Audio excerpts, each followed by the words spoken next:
Hi, and welcome to This Week in East Brunswick, the Township's own news and information program. Today we'll make several stops around town. The library for a financial fair held last weekend, Playhouse 22 to preview their new musical Baby, Bicentennial Park to learn about park maintenance from Vic Romantowski, and then back to our studios, where you'll see an excerpt from the third and final council retrospective with former councilman Mike Baker, interviewed by Ken Shalhoub. Our regular features will include health facts on magnetic resonance imaging, or MRI, and Consumer Aware with Adrian Eisner's tips on contracts. This plus our Township Council review after a look at our Channel 8 lineup for next week. Monday at 10 a.m., Lenore tells us how to maintain a healthy back on Look Great, Feel Great, followed at 10:30 by Target with Paula Durant, this week with guests from the National Council of Christians and Jews. Monday night at 7, tune in for our Township Council budget review, taped February 26th. Tuesday at 7 p.m., watch for Mike Baker's Township Council retrospective, followed at 7:30 by Let's Talk Health with more information about MRI with Ken Shalhoub and his guest Dr. Ruben Mezrich. Then at 8, Paul Hansen talks taxes with accountant Frank Polino on You and Your Money. Wednesday at 3, it's Stories from the Library, and at 3:30, the East Brunswick Recreation and Parks Experience. Then Wednesday evening at 7:30, Dr. Joseph Sweeney focuses on the High School Humanities Department on Spotlight and Education. And tune in next Thursday at 7 and 8 for more news and information on This Week in East Brunswick. Now let's join Vic Romantowski. Most people never see all the work it takes to keep a park in top shape, but Vic Romantowski, Parks Foreman, knows. In addition to the parkland that we maintain, we also maintain all the public right-of-ways and easements. That is the roadsides where the rural areas are, Church Lane, Hardenberg Lane, Riva Avenue. Small passageways, such as the ones that walk through Timber Road, Pitt Road. There's sidewalks there, there's fencing there. It's our responsibility to maintain those areas. In addition to the exteriors of the municipal building, library, DeVoe Library, the museum down in Old Bridge, we have 22 fields that we maintain for baseball, which include fields on school sites. We use the school sites after the school hours are finished for recreation programs, and they use them during the day for their regular classes. Those fields are also maintained by the Board of Ed, but on a much lower scale than what we do. We have 18 soccer fields that we have to maintain, and they are also scattered throughout the township. Some on park property, such as here at Bicentennial, and at Diedrichson Park, which is adjacent to the Middlesex County Fairgrounds.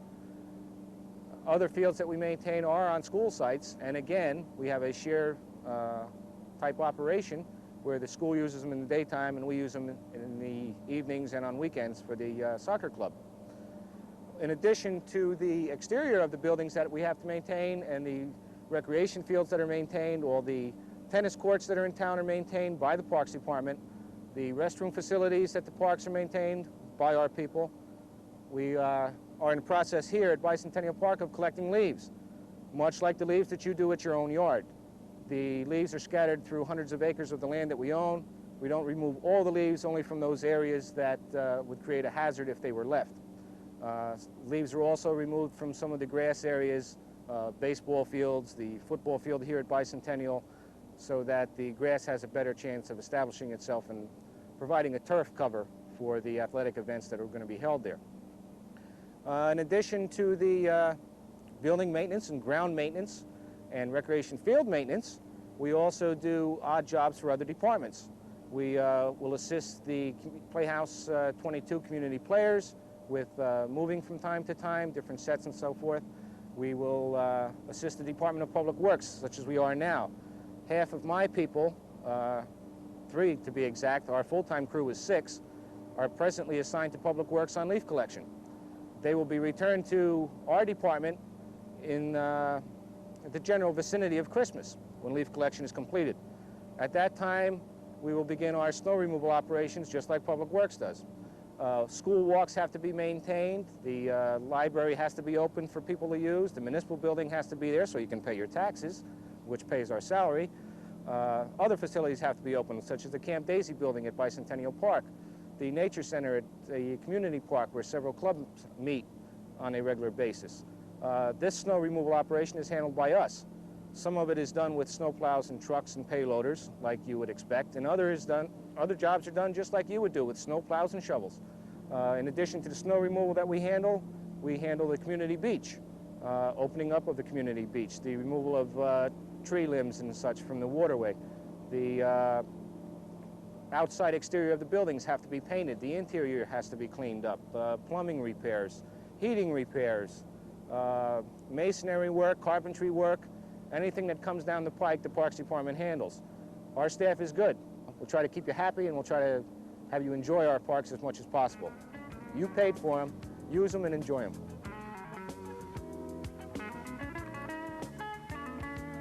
Hi, I'm Dolly Baxter with Arts Update, and we're up at Playhouse 22 taping. Behind me is the set of Baby, the new Broadway musical, which will open this Friday night, February 27th, and run through March 29th.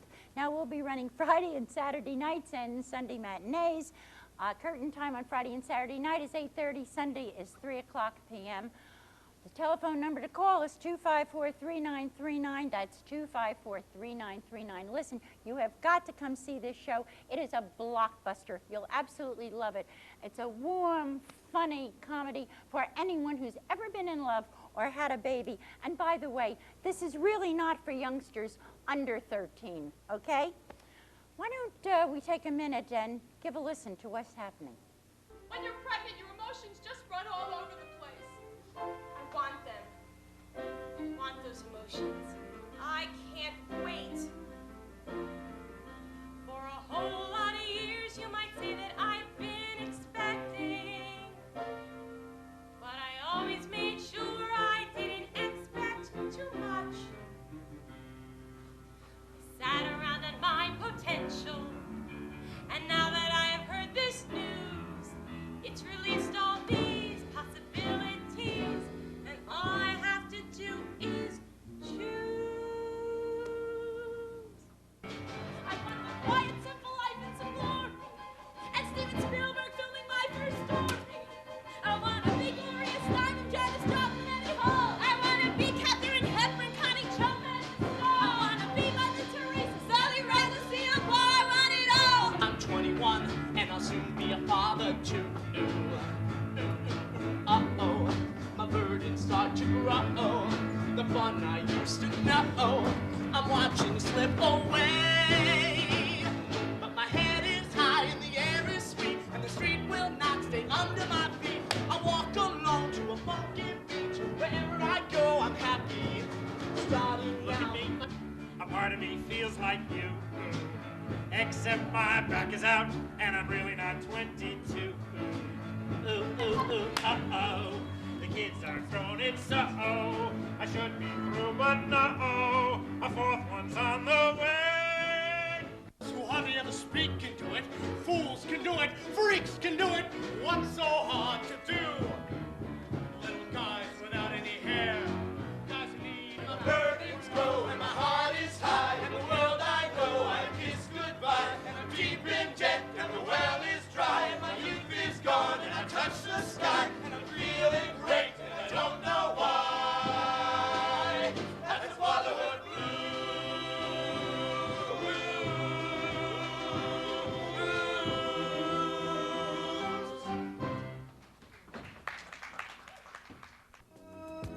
Saturday, the library was the host to a financial planning fair.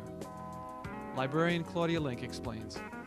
Today was the financial planning fair sponsored by the library, and we invited representatives from many of the local brokerage houses, other stock companies, mutual funds, a certified financial planner from East Brunswick, as well as insurance companies to participate and to help our public as they came in to learn about financial planning. IRAs, mutual funds, home ownership, mortgages, and especially on the new tax law, where most of this is kind of confusing for everyone. And they were given the opportunity to speak one-on-one and hopefully picked up a lot of good information.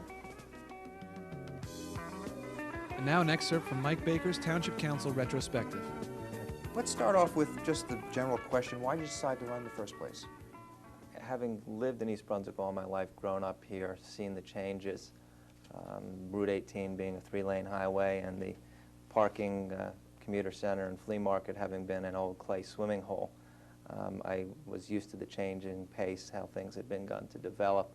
I had parents who were very active in the community, and it seemed the natural thing once I got out of school to start getting involved in the community, see what I could contribute, see how I could help shape the future, help mold the changes that were occurring in town. Did you enjoy the experience of campaigning back in 1982? Campaigning is probably one of the things I enjoyed most about that, aside from meeting the person who was then to be my wife 4 years later and passing the bar exam.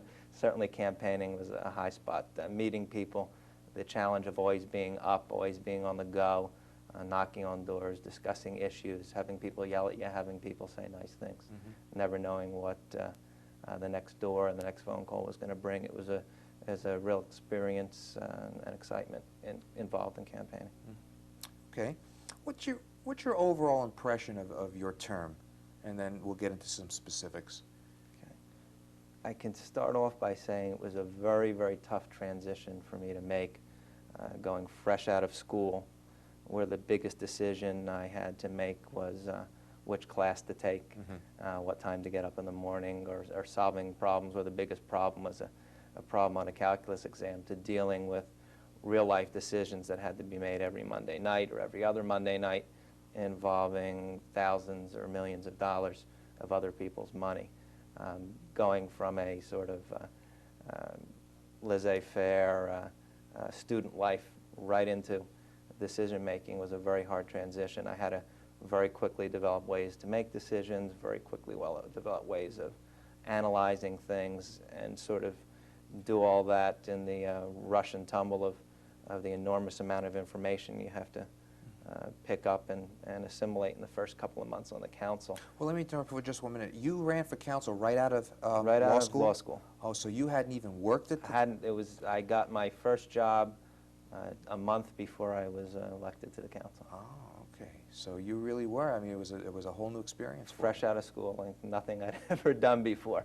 But it aged me. You can see I have gray hair. I just turned 30 last week. I got gray hair after my first year on the council. It really, from a personal point of view, it really developed my own abilities, my own maturity.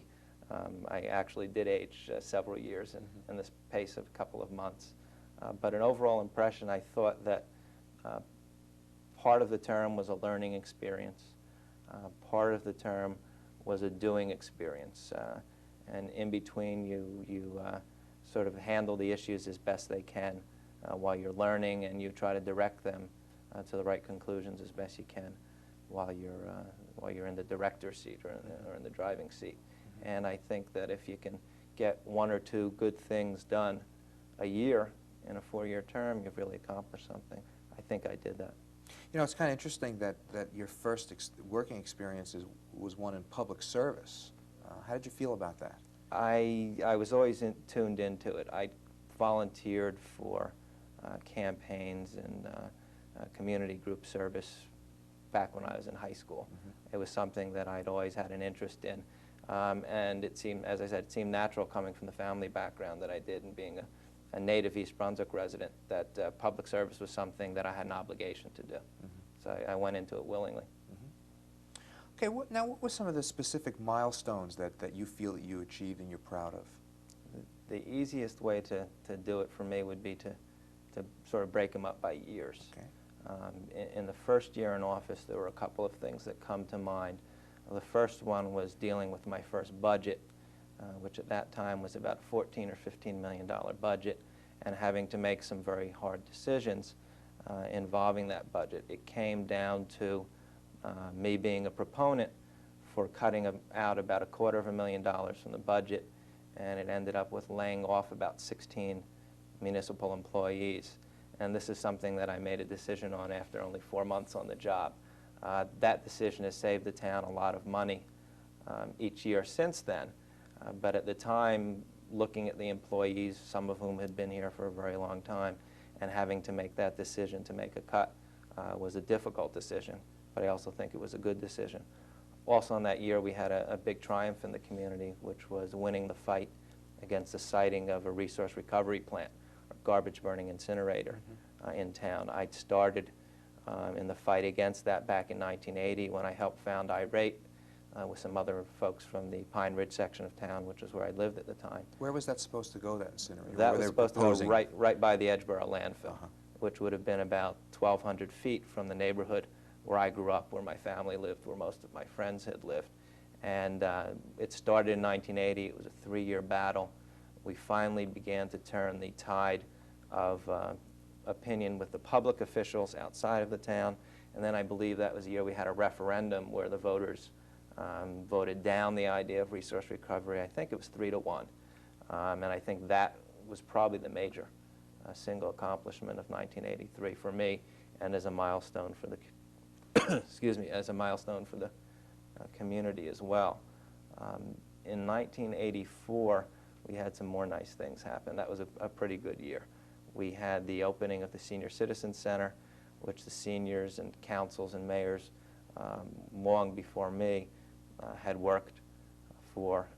It was a facility that at the time when it was open sometimes had empty days, but now when you see it 3-4 years later, it's packed. There's activities going on in every room. They added Sunday programming, so it was nice to see something that people work for open its doors, and it's nice now when you see the seniors in and out of that every day, and when you go to a senior citizens prom or a senior citizens graduation day where the seniors get their diplomas for getting equivalency degrees. Mm-hmm. That was something that started, I guess, ended and started in 1984.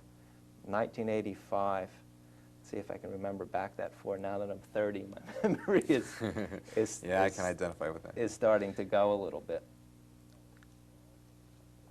84 also, there was something that was a decision that maybe if I had to do it over again, I might do differently, and not for the reasons some folks might think. That was the year that in April we settled the Mount Laurel litigation, which had been going on since 1975. We'd consistently lost lawsuit after lawsuit after lawsuit, and we were about to have the court order the township to accept several thousand Mount Laurel units, which would have meant possibly 8,000 or 9,000 total units having been built. We opted at that time to settle for about 1,100 or 1,200 units, which works out to a total of about 4,500 or 5,000 units for the community. And at the time, under the law, it looked like it was a good idea. We've since taken a lot of criticism and a lot of heat over that decision, and it certainly has been politically harmful to the Democratic Party in town.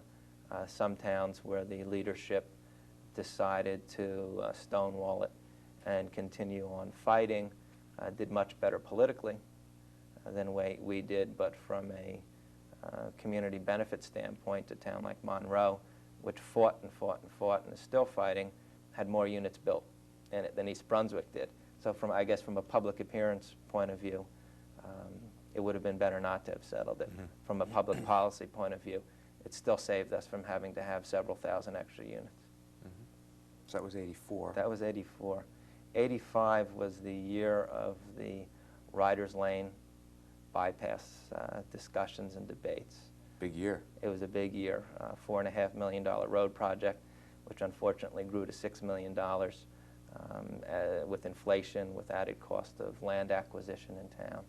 And we had some tough decisions to make because the roadway was going to go past one section in particular where there were existing residences and an existing church would be impacted. I remember sitting in some homes of residents over in Carrot Square and working with the neighbors very, very hard late at night over maps, looking at alternative routes for the roadway to be located. And unfortunately, every route we took had a whole other set of problems with it. So we ended up making the decision to go with it in its present location. Aside from the bumpy surface, I think it's working out. Well, that's just the first surface. That's just the first surface. This spring we'll have the final surface down. I think it's working pretty well. So you're happy with the decision on Riders Lane? You think it was a good decision? Yeah, it's a good decision. And right now, while it may seem a little rough and a little odd, once people get used to it, once the final code is down, it'll be a lot easier.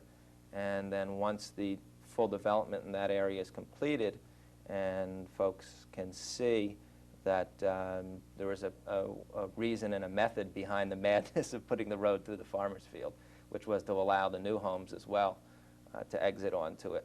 I think the community will be much relieved. It certainly is an improvement over the Ruse Riders Cranberry Road. To see this interview in its entirety, tune in Tuesday, March 3rd at 7 p.m. And now for Health Facts with Channel 8 interviewer Ken Shalhoub and information about a newly opened magnetic resonance imaging facility in New Brunswick. We're speaking with Dr. Ruben Mezrich, director of the Laurie Imaging Center in New Brunswick. Dr. Mezrich, thanks for being with us. Thank you for having me.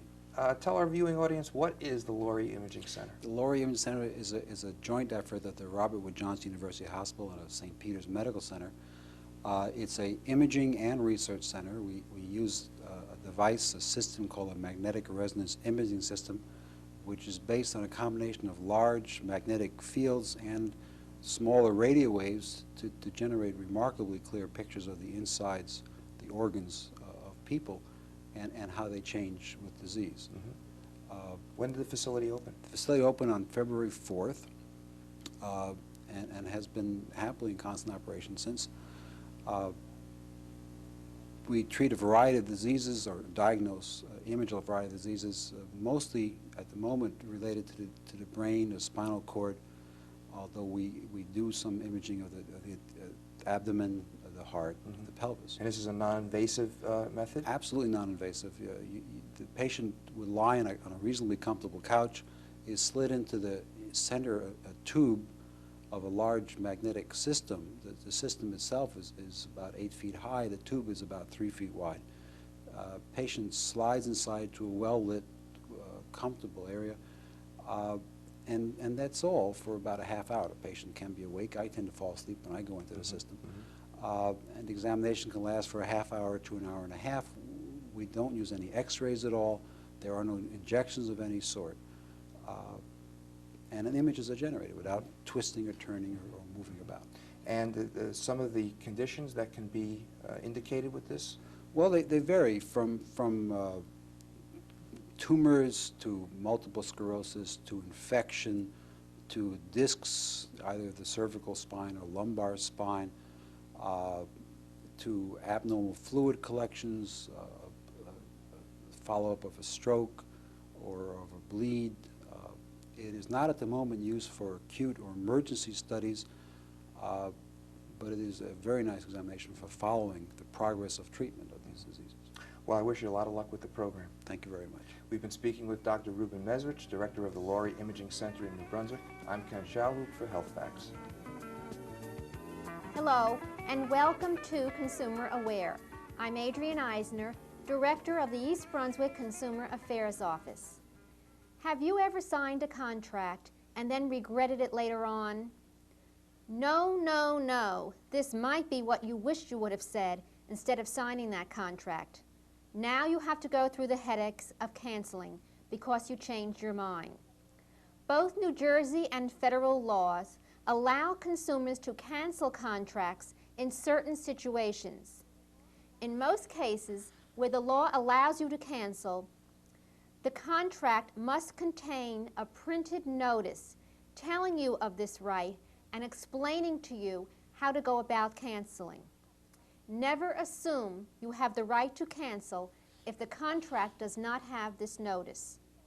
Generally, you have 3 days to cancel if you've signed a contract in your home and with most finance contracts. With most other contracts, you do not have an automatic right to cancel.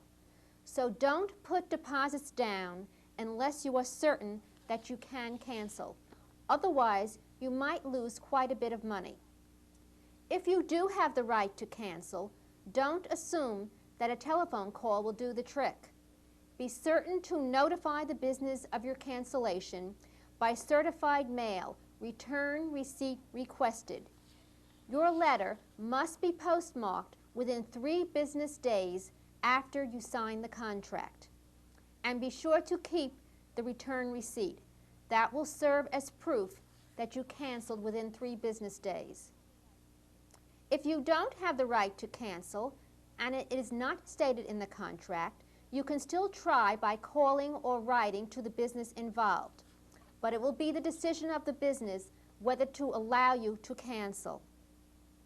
Always remember to think and read carefully before signing a contract.